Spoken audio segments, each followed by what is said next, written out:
Media మిత్రులకు నమస్కారం। ఈరోజు భారతీయ జనతా పార్టీ అదేవిధంగా కిసాన్ మోర్చా ఆధ్వర్యంలో ఈరోజు గజ్వేల్కి సంబంధించినటువంటి మార్కెట్ యార్డ్ను మా సహచర బీజేపీ నాయకులతో కలిసి సందర్శించడం జరిగింది।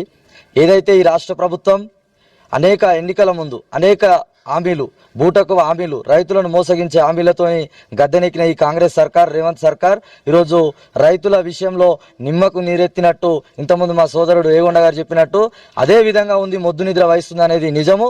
దాంట్లో భాగంగానే ఈరోజు రుణమాఫీ ఏదైతే 2 లక్షల రుణమాఫీ అయితే రాష్ట్ర ప్రభుత్వం హామీ ఇచ్చిందో కేవలం కొంతమందికి ఈరోజు జిల్లా వ్యాప్తంగా రాష్ట్ర వ్యాప్తంగా ఉన్న లీస్టులు మన మీడియాలలో చూసినాము। 50% 60% రైతులకే అయితే 2 లక్షల రుణమాఫీ చేసి మిగతా రైతులను బ్యాంకుల చుట్టూ తిప్పుతూ ఇబ్బందులకు గురి చేస్తూ ఉంది। అదేవిధంగా గత ప్రభుత్వం రైతు బంధు పేరుతోని ఏదైతే రాళ్లకు రప్పలకు ఏదైతే మేము రైతు బంధు ఇచ్చిన బీఆర్ఎస్ ప్రభుత్వం ఉందో అట్లా ఇయ్యం మేము ఈరోజు